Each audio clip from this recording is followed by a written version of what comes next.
It's not all sunshine and 5-star reviews. If you've realized being an STR investor isn't glamorous, then you're in the right place. Today, I'm helping Lee identify the real source of burnout and why she's selling a cash-flowing asset. She says she doesn't have time for this, and she says the market is saturated, but that's just the excuse covering up the root cause. I'm happy to help her because this is the community where we talk about the gross, awkward, and the operational messes, as well as the real strategies that help you keep going instead of quitting. Anybody can win big in this industry, but you can also ignore education and just quit, like Lee wants to do.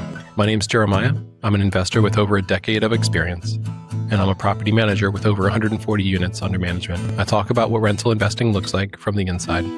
Welcome to Short-Term Rental Problems and Solutions. We're going to get right into today's email. Hi, Jeremiah. My name is Lee, and I'm a superhost for a townhome in the Poconos. I've done pretty good with the rental, but want to sell the property and move. I hate having to chat with guests while also trying to unwind from a long day at work. They act like I don't have a life.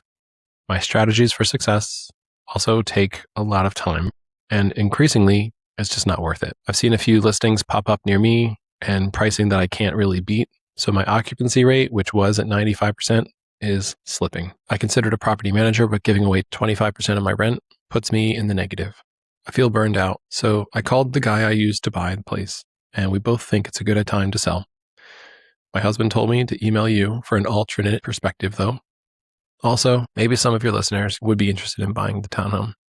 Sincerely, Lee. She does get into some details about like what size and location and the other stuff about this townhome, but this is tough, so thank you, Lee, for being honest with your perspective and your situation. I have a question for you, though, which will actually direct my whole response to this. If you sold your townhome, would you be willing to consider managing it as the property manager? Putting myself in your shoes, the answer is definitely no. You already have a full-time job, and at the end of the hard day, you just want to relax. Your expectation for the time commitment is that it's going to be more than what you have. And you've already said it's just not worth it. And people are always asking me, how many messages do you really get? And the better question is, when do they stop? After looking at an entire month's worth of data, they don't. There's exactly 1 2-hour window every day when nobody messaged me between 2 and 4 in the morning, and that is it. Let me show you the heat map for messages recorded by our system. So we're going to get into message timing. And for our listeners on YouTube, that heat map is going to be up on the screen for a good portion of this so that you can do your analysis and you can see kind of what we're talking about. And so for everybody else, I'm just going to explain to you this heat map is showing 2-hour blocks of time. So there's 12 2-hour blocks of time across one axis and the days of the week across the other. And this is looking at data over the last month. So the top blocks of time per week with 42 messages and 56 messages in a 2-hour period are Sunday and Thursday between 10 a.m. and 12 noon. And a big reason for that is we have a lot of guests checking out on Sundays. And when the guests are checking out, that's usually when they're sending in a lot of messages. So checkout is 11. So they're usually sending messages right before telling us they've checked out, or they're sending messages shortly after. But there's a lot of communication that happens during that period. Now, Thursday between 10 and 12 o'clock is something I'm not actually good with an answer for. I don't know exactly why we have a whole bunch of messages going back and forth with guests on Thursdays. But if we look at other time blocks, the ones that are about half of that number or greater, then we're looking at some more repeatable, more explainable kind of trends. So that would be Monday from 10 a.m. to midnight, Tuesday from 10 a.m. to 6 p.m., and Saturdays from 8 a.m. to 10 p.m. So pretty much all day Saturday, there's that strong cluster. There's also a strong cluster from 2 o'clock until 10 o'clock on Fridays. We have a lot of check-ins on Fridays. And Mondays and Tuesdays, we're generally handling registrations. So remember from previous episodes, most of my guests are staying at an HOA. And almost every HOA wants to charge a fee for the guests. Essentially, they want their piece of the pie. So we've got to register those guests and pay for those registrations. So there's a lot of information that has to go back and forth. And we choose to use the thread for that. Now, if you want to try and automate this, you can create like a PDF and tell your guests to fill it out. I found that the easiest way for them to do this is just to do it through the messages. I'll do the extra work. I'll type everything in. I'll format it the way it needs to be for the community. But what I want them to do is have an easy way to just tell me all the info that I actually need. And if they want to make a phone call, I'm willing to answer the phone and everything. But this is when a lot of those messages are happening. So we have a total of 186 messages on Saturdays. We have 183 and 4 on Mondays and Tuesdays. So our biggest days of the week for messaging are Mondays and Tuesdays, getting their information for registration, and on Saturday while they're there all day. And then we also have a bunch of messages that do come in on Friday around that check-in time. So what you'll notice though is that there's only one block of time every day when there's no messages that come in. And that's every night between 2 a.m. and 4 a.m. Every other time, there was at least one message. What this tells us is that rental guest messages don't really turn off. When they are awake, they are messaging. And messages do actually come in at 5 a.m. sometimes. I have a total of 11 messages in the last month between 12 a.m. and 2 a.m. That's exhausting. And Lee is getting these messages. Her occupancy rate is very high. There's guests messaging whenever they're awake. There's inquiries coming in. Sometimes people, they're falling asleep thinking, I need a vacation. So they start searching through Airbnb and they might stumble across your place at 1 a.m. and they might send an inquiry. Hey, does this house have a XYZ? And could they just find the answer if they look through the listing? Usually yes. Or they might ask, how far is this to Kalahari? Or how close is this to a ski area? And they could just figure this information out by looking at the map. But they don't. They send the inquiry instead. And Airbnb watches how long your average response time is. So if you're not responding at night, then your average response time goes up and your visibility could suffer. So this is like a real thing. And hosts feel this pressure to respond. Like whenever a message comes in, the phone lights up, immediately picking it up and getting back to somebody. Because God forbid you forget. Or God forbid, it's on do not disturb and you are, letting an hour or 2 hours go by before that guest gets a response. Now, number one, they're still shopping. They're looking at other houses. And if those other houses don't have those same questions for them, they're going to book something else. Something with instant book on, where your listing, because it wasn't complete, they're sending you an inquiry instead. And it's not even that it wasn't complete, it's just that they still have questions. Now, one thing that you can save yourself a little time with is those inquiries. You can actually set up with your software that your guest, when they make an inquiry, will get a blanket message just automatically sent to them. And depending on the level of software that you're using, it might even customize the response based on what they asked. But it'll basically, if you're just automating this, then when the inquiry comes in, you just want to remind the guest, hey, these dates are going to remain open until you book it. I'm going to answer this question as soon as I possibly can, but I might not be able to see this if it's at night. This is an automated message. Something like that keeps your response time really short and gives you the opportunity to then respond to them in the morning rather than late at night, right? Like when the message comes in. So you can tell from this heat map, like this obviously comes in all the time. There's not really a time when guests aren't messaging. So there's a few things that you can do in order to cause this to take less of your personal time. One is automated messages. Another is templates. So you can set up templates for a lot of frequently asked questions, but they're not going to go out automatically, not until you say, this is the message I want to send out and you send it. So we do utilize those for time savings. Another thing that you can do is you can keep your answers short. I know like a big part of hospitality is sometimes over explaining or being very flowery or long-winded with your messages. But if you keep these things short, the guest will usually also keep things short. Not always, but sometimes. So I try to come across as very friendly and nice without being too wordy. It saves you time. But while you're doing that, just be careful that you don't share your attitude. If you are a little unhappy with when the message is coming in or when they're expecting a response from you or what their expectations of you are, just be careful that that attitude doesn't transfer over to them, because what you'll end up with is a bad review just because you were trying to save some time. Now, if you want to save even more time, Lee, I recommend you hire a co-host. Usually you can find a co-host right through Airbnb, through Facebook groups. You can just talk to your friends. So their compensation is going to be different based on who they are and how experienced they are. A co-host, though, sometimes they're only taking 10% of the rent. Sometimes they're taking less. Sometimes it's a flat fee, like per reservation or a flat fee per month. But essentially that co-host is going to do all the communications with you. So I think this might be a really good option for you since you say that you can't really afford a property manager. Another thing that you could do is you could engage an AI host. Now, the AI hosts that are out there are expensive. They're like $400 a month minimum. But depending on the volume that you're doing, this might actually still benefit you and save you money, because what you would pay a co-host is maybe more than $400 a month. So, by comparison, the AI host might help out. The problem with AI, though, is that it takes a ton of training. and it's still not all that reliable. It's a lot easier to train a human being, somebody with some background knowledge, somebody maybe with a bachelor's degree, in communications or hospitality. But an AI host doesn't come with any of those things. They were not traditionally trained. They've not been a guest at people's properties before. It doesn't know how that feels. So, be just careful integrating AI, like some property management softwares that you can engage, like Hospitable or Hostaway, that are starting to engage AI in their platforms for the purpose of messaging guests. And I would recommend looking into those because that could save you some time as well. I think people who are unfamiliar with short-term rentals expect most guests to act the way they do when they're staying at a hotel or even a rental. But that's obviously not reality because there's a broad spectrum of how people act. Some people are completely normal and they're just like you. Other people are completely the opposite. In my formal training as a teacher, I learned in one of my freshman classes that in some parts of the state, you've got people at the dinner table speaking over each other. And that's just completely normal.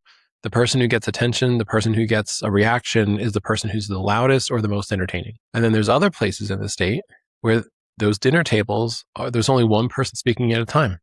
And people have to kind of like look around for nonverbal cues to know that it's their turn to speak now. And then in other parts of the state, people don't even get together as a family for dinner. And there's something to be said of that as well.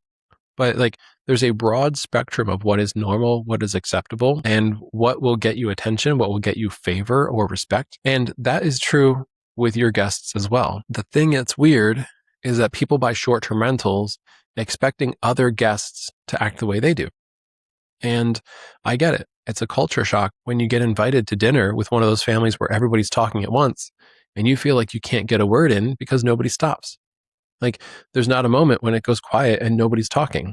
So you don't actually get to say anything. And they all just assume that you're quiet, but you have something to say. You're just trying to be respectful. This is a culture clash. And this happens a lot in vacation rentals. So the reality is very few guests are actually going to act like you.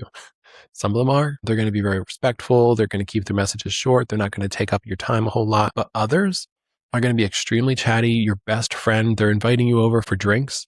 There's all kinds of people that you're going to meet out there. Here's a couple of messages that I'm going to read just to give you an idea of the spectrum, because a lot of guests wouldn't say these things, but this one did. Ready? So this is the guest saying, "Hey, we had a lovely time. Just a couple of notes I wanted to pass along. The deck is pretty run down to the point where the railing feels a little unsafe and there's a floorboard or two loose. Also, some of the deck furniture is broken too, which was disappointing because sitting out on the deck is something that we looked forward to. Also, the grill is in really bad shape. It's so dirty under the grates that it was starting to catch fire down there. I think it probably needs to be replaced.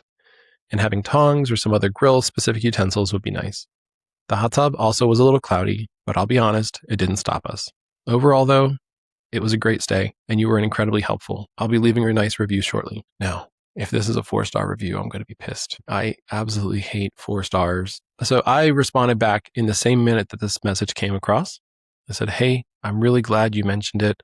Most guests assume I know everything, but the railing and those loose boards is new. At my home, it happens to be in the summer when things get really dry. So I'll be sure to get that better supported. I've been saving up for a new grill. That one's about 2.5 years old, but it gets a surprising amount of use. Good note on the grill tools. I could use a new set. The hot tub, well, the well water, it's a roll of the dice, whether it'll come out of the hose clear or cloudy. It's clean.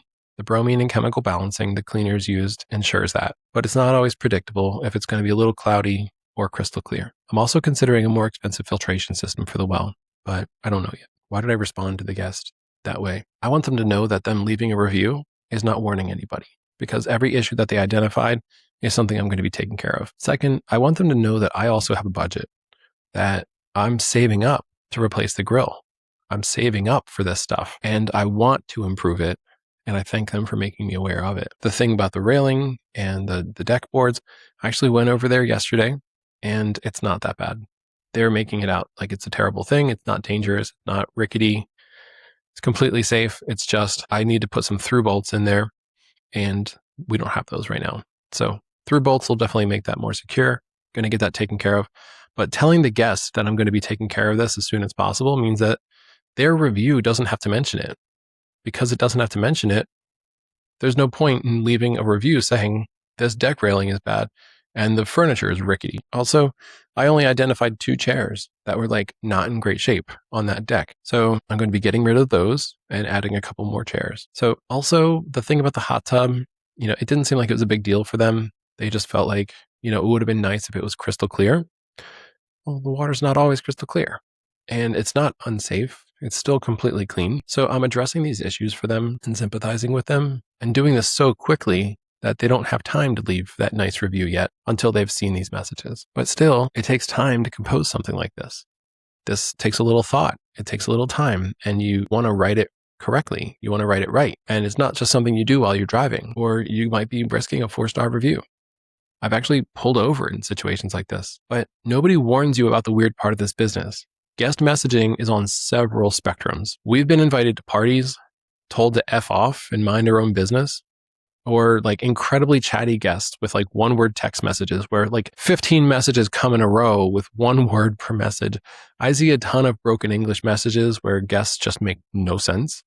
I've also seen accusatory guests or threats to sue us and put us out of business. I had one guest that called me a scammer. My assistant one time had to call a guest about a check-in complication.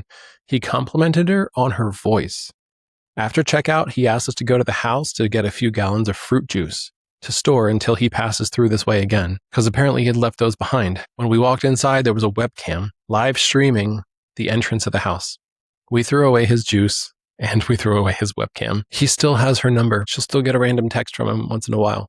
Guests are weird. Sometimes they're extremely weird, and there's not a whole lot you can do. So we've learned to block our number when we have to call them, or use only a company phone when it's going on. But there is very weird activity. There's very normal activity. Sometimes people are extremely friendly. Sometimes they're extremely hostile. Like this happens a lot when the guests know they're being unreasonable. They sometimes just become extremely hostile because in their mind, the review is already written. And they're no longer going to be able to get to do this stuff. And you're not going to give them a credit like you thought you were going to. And they're not going to be able to ask for a late checkout. And in their mind, they're losing a whole lot of things. But that's just a hostile guest, and over time you learn how to deal with them. But sometimes you just have to make those mistakes as you're dealing with them. And AI can help, it's got some experience. But my point is like, not everybody is expecting this. So we've had some very cautious guests. And we've had some very bold guests. I had one that said, I didn't realize that the hot tub was in the front yard. So I was looking forward to taking the bathing suits off. We made the most of it and draped some towels over the railings though. Since all the towels got used, we did 2 loads of laundry for you and a smiley face emoji. Like, that's really bold. You generally don't tell people that you were naked in their hot tub, but that's what this guest is saying here. And so my point in giving you all these illustrations is that guests act different. They are on a spectrum. There's no quote unquote normal. And if there is, there's cloudy edges to that block of the graph. So there's very normal activity. There's very creepy activity like that guy with the fruit juice. I think it was a mango juice that he bought in North Carolina. And like apparently only convenience stores in North Carolina have this mango juice and it was really good. And he was driving through and he was staying at our place for a couple of days and he forgot the juice. People think this is a real estate business. It isn't. It's a people business that happens to involve real estate. So besides all the messaging with guests, you've also got messages with cleaners and repairmen. And this could actually take up a lot of your time depending on who that person is or what their personality type is. Cleaners sometimes can view your calendar through an API or through their own software. And this is actually very time saving, like if they can view it that way. Most of them though, they just send you a text message or they expect a text message from you confirming or canceling anytime there's a new reservation, anytime there's a cancellation, anything like really just in the next 2 weeks. They don't really care about anything outside of 2 weeks. So if you think, oh, I could just automate this through my software, that they get a message every time I get a new reservation, I can guarantee you they're not paying attention to your reservation that's coming next June 2027. I don't think they think that far. They're not putting it on their calendar. They're paying attention to like the next 2 weeks. And what we found to be really useful for people where there's not a software integration is just screenshots of their calendar. And every time that calendar changes, to send us a new screenshot. That way we're looking back in the text message thread or the WhatsApp thread to the most recent calendar. And we can plan accordingly and we can tell them we're going to be there on Tuesday to do the clean. That's a good cadence, but it does take up a lot of time because there's screenshots involved, there's sending messages, there's a lot. And like I was telling you, a lot of cleaners will use text messages or they'll use WhatsApp. Some of them use Slack. Some use Breezeway. I don't use Breezeway. And if you're out there and you're a Breezeway rep, stop calling me. I'm not considering Breezeway right now because of the way you price things. But let's move on. Cleaners also will communicate damages or missing items through text messages. So if you do have a broken arcade game now, they're going to notify you of that once they find out. They're going to notify you of it by text message. Sometimes you need something a little bit more official for like an Airbnb claim or something like that. Make sure that you're working with a cleaner that's willing to write up an invoice, put some notes on it, that sort of thing, and do it in a timely manner. But all of these things take time. Repairmen. Repairmen sometimes will only call or sometimes they will only text. They rarely send invoices. So this can be complicated, unfortunately. You would think that there's like great contractors everywhere and that they're all going to use a contract. But most of them don't use contracts, even though they're called contractors. And most of them only want to send you a text message and your Zelle, and then you send the money. Or their Cash App and you send them money. That's what they're looking for. They'll send you a picture of the job once it's done, if you're lucky, and you just send them the money. So Lee, one real quick suggestion. When you find a contractor, like a handyman that communicates well, ask them what they would charge to visit your property on a holiday or weekend. So like something might be a $100 job today, and it's during the week, and it's during business hours, but ask them, if I called you to do this on New Year's Eve, would you show up? And if the answer is no, what amount of money would it take for you to show up on New Year's Eve? And they should tell you. And then you can hold them to that later on. The reason for this is because people are much more likely to make promises for something far enough in the future, something that's not likely to happen. So they'll tell you, oh, it'd be like $800. So $800 plus the $100 service call. Yeah, it's like $900 I'd show up on New Year's. What you've just got now is a threshold because they don't actually have an $800 fee. If they're just working for themselves, if they're an independent contractor, they're probably just coming up with this off the top of their head. They're basing this on how much they like you, what kind of favors they want to do for you, that sort of thing. But if you can get them to say $800 plus the cost of the job, then if you find them later on and it's like, I don't know, Thanksgiving, and you say, hey, I really need you over here. Are you in town? Yeah, I'm in town. Or I got a buddy who can go over. All right, what's it going to cost me? And now you want to be on the same page. Right? If he says $1,000, it's just like, whoa, does that mean that this is more inconvenient than New Year's Eve? Because you said $800 before. And saying stuff like that is going to make them realize that they had made a promise. Not a promise necessarily, but they had made an estimate. The number could very well change. And to my listeners, $1,000 seems like a lot until you've got a reservation that's like $3,000 and the guest is going to get comped $1,000 if this doesn't get taken care of, and you're still going to have to get it fixed on Monday. So it might seem like a really big number for that contractor to show up, but what you're actually paying for is a solution and a happier guest. So these things, like the numbers don't really matter so much. Sometimes it's just about the contractor. It's about what incentive do you need in order to get out there? What value do you place on your time? And certain times of the week or of the month or of the year are more valuable than others. Like Lee, I probably can't get you out of bed on a Saturday morning because you work hard all day, every day of the week, and you want to be able to sleep in one day a week. You know, like that time is more valuable to you than we'll say like 3 o'clock on a Tuesday. And the contractors are the same way. They're just like you and I. And so to get them out of their home, to get them away from like a date with their spouse, or something like that, there has to be proper motivation. And if their spouse knew that they were turning down $1,000 in order to spend New Year's Eve with them, then that places a value on their time. But if they knew that they were turning down $2,000, I think the spouse would be like, what are you doing? Like, let's go over there together. You know, like it's worth our time. And so it's just a matter of proper motivation. A lot of times people say like, I can't get a contractor to come out on a holiday, or I can't get a contractor to come out on a weekend, or I found good contractors, but they're not willing to like show up half the time. This is why. They just need proper incentive. And usually money is what's going to get them out there. Now, I want to touch briefly on what you were talking about with the property manager. If you hired one, they would put you in the negative. So Lee, my news for you is you already are in the negative. You're just, if you look at it the right way, the income that comes in from your property, once you get down to the net rent, 75% of that, or 80%, is going to you for making a good investment.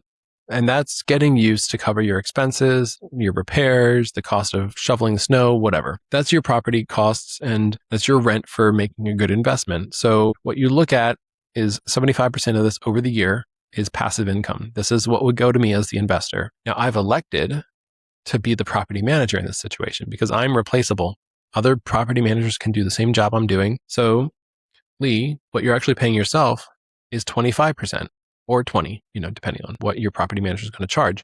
You are replaceable. If you can hire somebody to do the job that you're doing at 20 or 25%, then that portion of the net rent is what you should be keeping as active income. This is your income for the work that you've done. This is your income, like the 70 or 80%.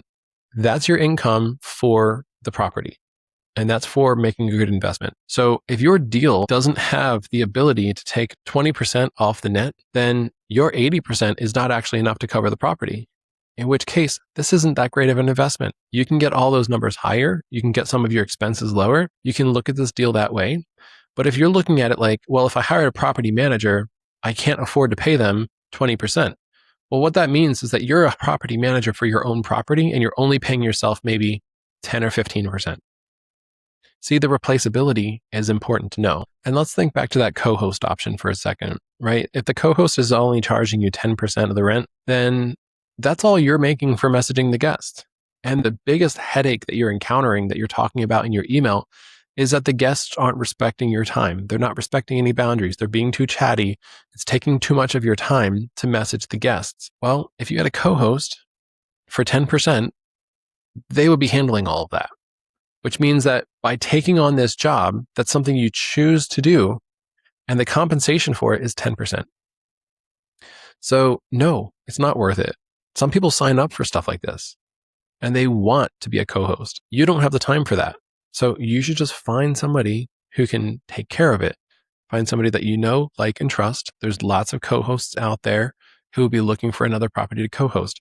Some of them, this is their main gig. They might have 150 properties and they're just a co-host, talking to guests, communicating with them, looking at notes about the property and answering questions and being friendly. You could do that. Said in another way, owner-operators get confused thinking they're making $7,000 a month for the activity that led their rents to come in. But really, they're just making $1,750 for the activity of managing the property. The other $5,250 is what they earned for making the investment. So of all that net rent, you've got to split it. There's this part is what I'm paying myself for actively working this job. This part is not. And at scale, 25% makes sense. But when you're only talking about one property, 25 is not enough. I'm sorry. It's just not. It's just one property. You've got to have pricing software. You've got to have hosting software. You've got to have all these different tools that are costing 20, 30, 40 bucks a month, sometimes more. And this adds up. Everybody wants their piece of the pie, right? Everybody wants their subscription. And there's a lot of good tools out there, but none of them do everything for you. So you end up doing it all manually, or you hire subscription, or you hire software to do it. So it doesn't really make so much sense if you're only managing one place, which is what you're doing. So out of that $7,000, 25% of it is your active income. You should be actually like putting that in the bank as your own income, setting it aside. Now, your 75%, that's what you would be taking home if you had a property manager and you didn't have to do anything. You just have to pay the bills. You just have to do the investor activity. And you should be having enough in that 75 to save up for another investment property. Now, this same thing is true if it's 20%, right? In that situation, $1,400 is your compensation. And the rest, that $5,600, that's what you're actually making as the investor. Because you made a good investment, your property netted this much. And, now you take out expenses and everything else and you figure out the actual net. And Lee, it sounds like to me that if you were paying somebody else to do this job, that you wouldn't have enough money to pay yourself as the investor, which means your property needs to make more money or it doesn't make sense. So is it really worth it? And that's the thing, because nobody really looks at and counts the midnight interruptions, the endless inquiries looking for prom night, the vacations that you couldn't enjoy, the interruptions at dinner time, the arguments that it starts with your wife.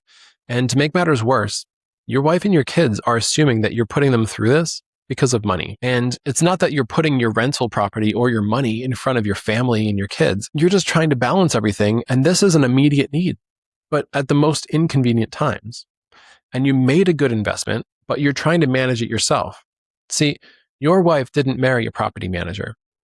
This is just something that you guys got into with the wrong expectations. So instead of just selling a good investment property, something that you and your family are going to enjoy, you could just hire a property manager. And I'm not telling you, Lee, I'm not telling you to hire me. I don't even know if your property's in my area. But at the end of the day, you need some help in order to keep this thing going. You need to make some more money with it, and you need to hire somebody so that you can continue being an investor. Because investing in real estate is kind of like being on a roller coaster. It's a fun ride as long as you don't jump off at the wrong time. The other thing about your comment that you can't hire a property manager or you'll start losing money is also assuming that the manager can't do a better job than you did with revenue management. See, like one of their core functions as a property manager is to price your property well in the marketplace so that you get the most amount of rent possible. That's why they're incentivized by getting paid based on the rent. They're not paid based on the number of reservations, and they're not getting a flat fee for the year either, regardless of the number of reservations. They want to get the rent up just like you do. So that's why they're charging a percentage of the rent. Why are you thinking that a property manager can't earn more money?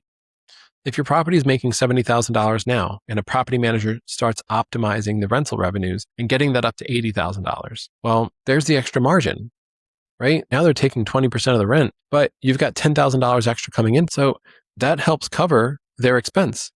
They're basically paying for themselves by managing your property, and they're taking the job away so that you don't have to do it anymore. Now, you might think that the property can only make $70,000 and that you know what you're doing and nobody else is going to be able to copy it or be as successful as you are. Now that I've said it out loud, can you tell how prideful that sounds? Maybe you've just dealt with like a lot of people who claim to be experts or claim to be competent in a certain region or in a certain area, and you found that you're still better than them. I totally get that perspective. I feel that way sometimes as well. But sometimes I just allow the experts to do their thing, even though I've done it in the past. And I like learning from their experience and learning from their approach. So maybe you just haven't found the right fit.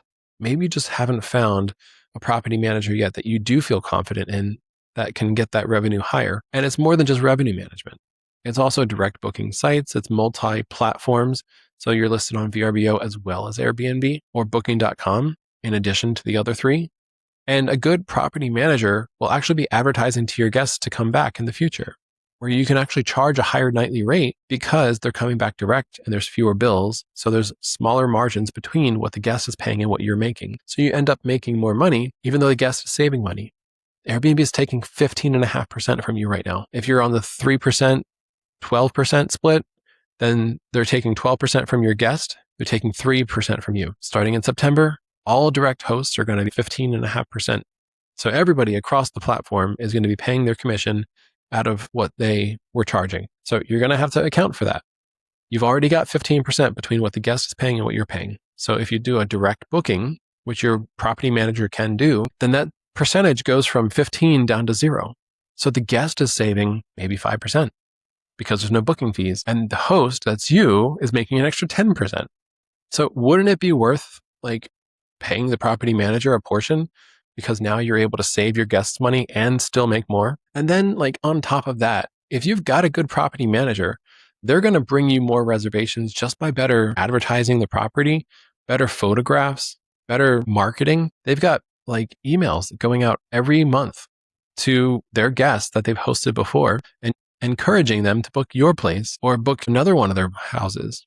And this whole thing becomes a network of guests that just continue returning and going to more properties that property manager manages. You would benefit from all those things. Currently, none of that. You're only on Airbnb. You're not using dynamic pricing. You're marketing your property as effectively as you can, but there's not professional photos. Like getting all those things together is something I highly recommend, but it also leaves you at risk. Because without any boots on the ground, with just the cleaners that you're using, you don't have systems for accountability. You don't have scalability. So I'll share stuff like this. And then people start to ask me like, well, Jeremiah, what's your angle? Well, listen, not everybody out there is selfish. Some people just like helping other people. So that's what I get out of this. I get to feel like I've helped somebody and I've given them good advice. And if this enables you to up your game to stay in the market, fantastic. I'm not necessarily looking for another property to manage, but if I can help you to manage it well, if I can help you to stay in the game, then maybe we can elevate this marketplace together. Maybe This is about setting expectations too. How much time does it take to manage a property? Well, one time I looked across all of our team between the cleaners and the maintenance team and hosts, and I added up all their hours and divided it by the number of reservations, and it was like 10 hours. Do you have 10 hours per reservation? Now, Lee, with an occupancy rate of over 92%, you're dealing with 3 reservations a week. And if it's taking you 10 hours, and part of that is being spent like just managing your cleaners or managing your handymen, then it's time that they're actually spending there as well. You're probably looking at 4-5 hours per reservation. And no, you probably don't have time for that, but you can make time. It just has to be worthwhile. So if you're wondering if you have time for self-management or you're considering buying a rental, my message is this. It's not a ton of messages for just one house, but it can feel like it when the guest is a little odd. It's a people business, and you have to at least tolerate people to enjoy it. Either that or you need to outsource it. Hire a co-host. I don't offer co-hosting services. I offer full management services, but I can point you to some really good co-hosts. And if you want to roll the dice, you can even just check Airbnb for co-hosts. In your situation, I recommend getting that revenue higher. And to take it to the next level, I think you need a professional. Otherwise, this is just a property that might need to be sold. And then the next owner, they might be able to take it up to the next level. I genuinely enjoy sharing messages like this. And that's why this is the show where we discuss the challenges and the stuff that no one else talks about when they sell the dream of easy passive income. If you're a property manager, an owner, operator, a co-host, or just an investor, then email me, info@galvanizedmanagement.com. I'd love to connect and learn more about your approach. And if you have a question, ask it. Your question might be the next one that we break down. And chances are you'll help a lot of other hosts in the process too. We win or we lose together. If this episode helped you, great. I'd appreciate a good rating and a share too, so we can keep growing organically. Together is how I believe we make this industry better. I'd also love to see you follow us on TikTok at Galvanized Investments and Facebook and YouTube at Galvanized Management. Until next time, stay steady, keep learning, and keep building something real. This is Short-Term Rental Problems and Solutions.